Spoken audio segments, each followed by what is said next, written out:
Another preseason game in the books. Eagles one step closer to the regular season, but last night we learned something very important, and I think there is a conversation to be had about it.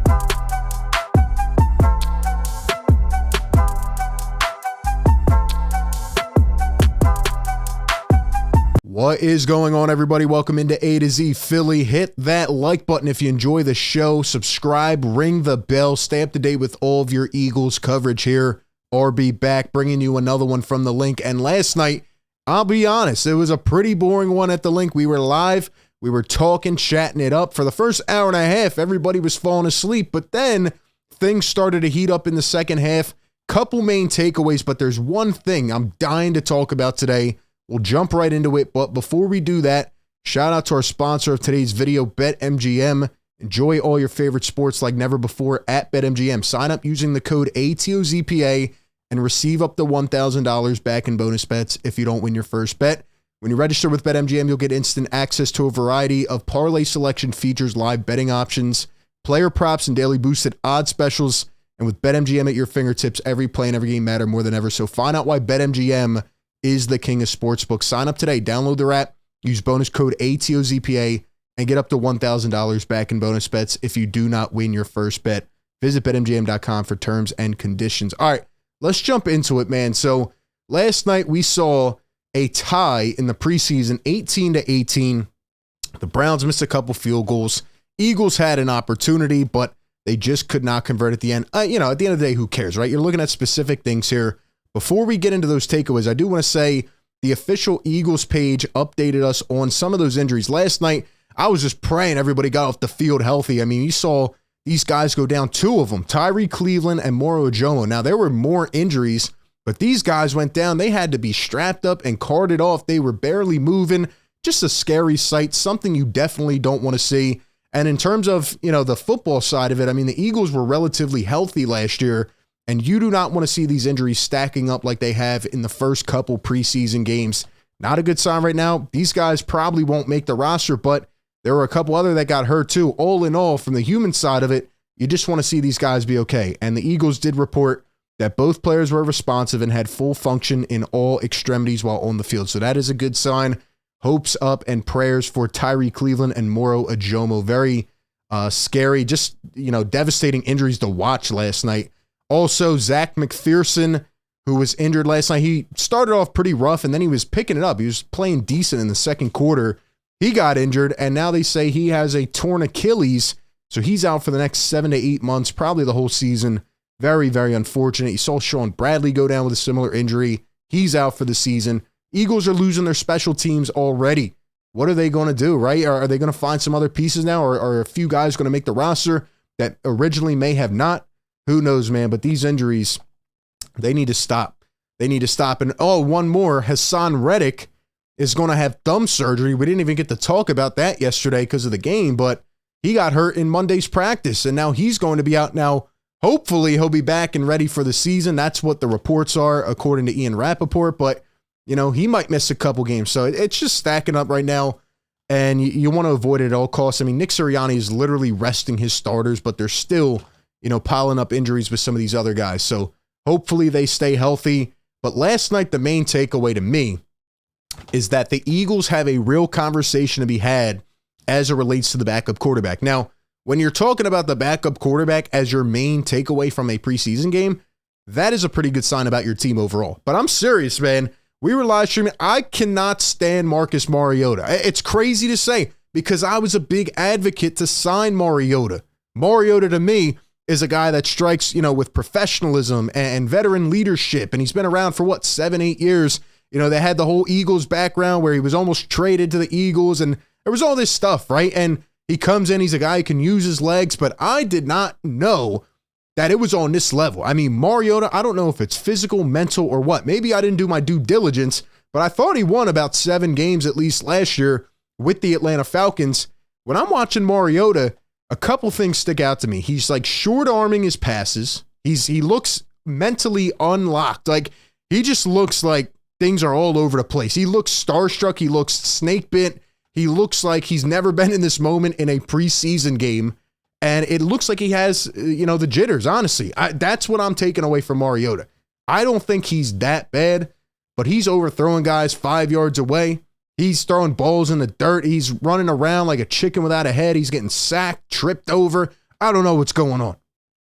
However, in the light of that, Tanner McKee had another impressive game. Now, when you look at his numbers, 10 for 20 in the first game, 10 for 18, doesn't seem too impressive. But when it counted, when he came in, like for example, yesterday, the whole offense was just out of it. They were dead. And once Tanner McKee comes in the second half, he just completely takes them down the field in one drive and they score. Like, it was that easy. You saw everything unlocked. Couple main things about Tanner McKee. Number one, he looks comfortable. He looks like he's been doing this for 7 years, which is what I thought Mariota would look like, right? Tanner McKee's going through his reads well, his progressions. He seems to be taking in all this information and just digesting it very well. He seems to have high IQ. I'll be honest, when I watched him pre-draft, a little bit, he didn't really strike me as much. He doesn't seem like he fits in the game today. He's got no mobility. He runs like a snail, but he does have a freaking arm. I'll tell you that. He can sling it, and people are saying today he reminds them of Nick Foles. He reminds them, of Jeff Garcia and some of these other Eagle quarterbacks that could actually come in and maybe win you a game if you need to. So, look, man, Tanner McKee, he's been very impressive. A 6th-round pick. Not a lot of stock on him. He might have been a higher draft pick, a year or two ago, but not a lot of draft experts were high on this guy, but he is very smart as a football player. And right now, I'm telling you, the Eagles have a good enough team to go back and win the whole damn thing. They're going to need a backup in case, so hopefully not, but in case Jalen goes down, they're going to need a formidable backup. I don't know if that's Tanner McKee. I feel that Howie Roseman's going to monitor the market and try to go acquire somebody, but I think I trust Tanner McKee more than Marcus Mariota, and I think it's a real convo to be had. What do we think about that? They asked Nick Sirianni about it. He said, Marcus is our backup. I am pleased with the way Tanner is playing. So he's sticking with Marcus, and I think that's the right thing to do from a coaching perspective right now after 2 preseason games. But I'll tell you, Mariota cannot play the way he has been playing these last 2 games. It was not fun to watch. It didn't feel like there was any camaraderie with this team with Mariota under center. But once McKee came in, they went right down the field. They electrified. It was great. And the fans were literally booing Mariota off the field. And once McKee came in, they were excited. Everybody's frowns turned into smiles. It was a good night at the Link after that. I'm just saying. And I like Tanner McKee. I listened to some of his post game. Here's what he said about a shirt he was wearing. He says he's had it since high school. He keeps it and wears it as a reminder of how lucky he is to be playing football as his job. And he also said something else about, he wants to master the things that take no talent in terms of growing leadership. And I thought that was really cool to hear, from a guy who's just entering the league. He seems very mature and like he wants to grow and get better. And who knows, maybe this guy could be him, right? I was looking at some of the backup quarterbacks out there in the free agent market. Carson Wentz, no. Nick Foles. Is Nick Foles the best remaining free agent quarterback? Should they bring Nick Foles back?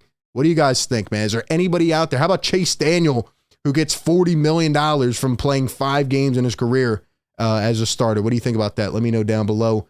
Lastly, Nolan Smith was my other favorite player to watch last night. He was fantastic. He was the highest graded defender from Eagles Browns with an 85.9. Unfortunately, you guessed it, he went out with an injury. Now, he was okay. Him, Olamide Zaccheaus both ended up coming back. They kept him out for precautionary measures. But he will be okay, thankfully. And I know they were going up against backups, but the way he was getting around the edge, the way Nolan Smith was just keeping his eyes on the quarterback, he was reading things very well. There was not a lot that deceived this kid, and he felt like he was a natural last night, and I really enjoyed watching him play. I wanted to see Jalen Carter get more snaps, but Carter, Nolan Smith, we've been saying it all off season. These guys are coming for starting spots. They are coming to play a lot more snaps than you may expect. And once again, his mentality is on point. They asked him about almost getting a sack last night. He just let the guy slip out, but he says, quote, I just get mad at myself because those plays I have to finish. That's why they brought me here. They brought me here to finish plays, not get close, not almost do that. They brought me here to finish and make plays, and that's what I'm here to do. This freaking kid is a winner. He wants to win. He's a dog. He's a Georgia Bulldog. He's a Philly Bulldog. I've been saying it all off season. Love this kid's mentality. Love the way he was playing last night. He's got to stay healthy. I don't know if I'd play him again in the preseason, but man, if he stays healthy, he's going to be a contributor this season. Number one This Eagles team is loaded with talent. Even some of the backups last night look good. How about Nakobe Dean finally getting in, poked the ball away at the 1 yard line after a tough first drive on defense. So I'm excited about this team. We'll see if they can keep it up. One more preseason game, and then we're underway in New England. Give me all your thoughts down below in the comments section.